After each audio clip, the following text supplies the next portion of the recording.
অনেক পানি আছে তো, আর নারকেলটাও অনেক ভালো। নে নে নারকেলের ফুল তো তোর ভাগ্যে জোটে না, খা তুই এটা একটু। হ্যাঁ একটু কি তাও আলহামদুলিল্লাহ খাইতে পারছি। তোরা এই সবসময় হুট করে এসে সারপ্রাইজ দেসাম করে এই রাত্র করে কত কষ্ট করে এখন রান্না করতেছে সাইডটা ঢাকা থেকে। সমস্যা নেই, এটাই আনন্দ। বইলালি তো আমরা রান্না টান্না করে রাখতে পারতাম, এটাই তো আনন্দ।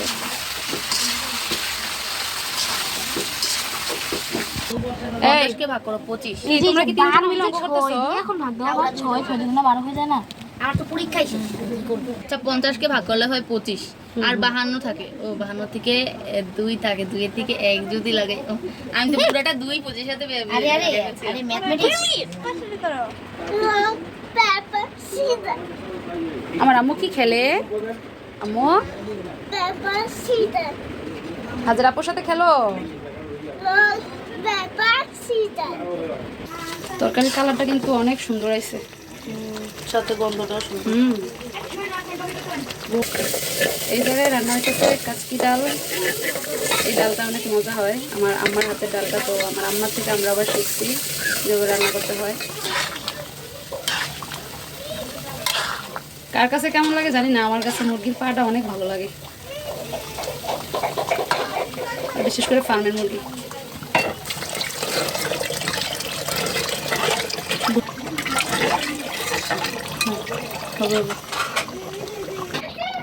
কি মা? ইলিশ মাছটা একটু হলুদ আর লবণ দিয়ে মেখে রাখি, পোলাওর সাথে খাবো আর কি। আর মাছটা কিন্তু বাড়ি থেকে রাখছি, একদম মানে খাঁটি ইলিশ করছে আর কি। আর তোর হাতে ইলিশ মাছ তো মাশাআল্লাহ অন্যরকম, যে কোনো মাছই, যে কোনো মাছ ভাজা অনেক মজা হয়। লবণ দিছ? লবণ, হলুদের গুঁড়া, মরিচের গুঁড়া দিয়ে একটু মেখে রাখলে অনেকক্ষণ ভালো লাগে আর কি।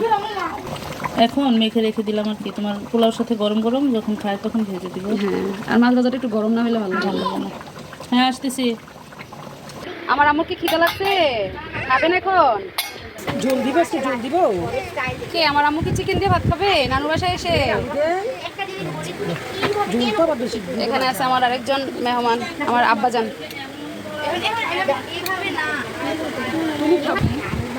নানু ভাত মেখে দিতেছে নাতিরে, বড় নাতি। লবণ দিস তা বাবা, আমার বাবারও আমার মতো চিকেন পছন্দ। বড় মাম্মি কি মেখে নিজের হাতে খাবে? খাবার কিন্তু নষ্ট করবে না, ওকে? হ্যাঁ চুলকা।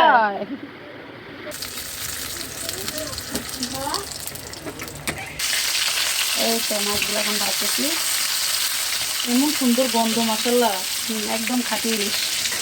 আরও রাখা দেওয়া দরকার আছে।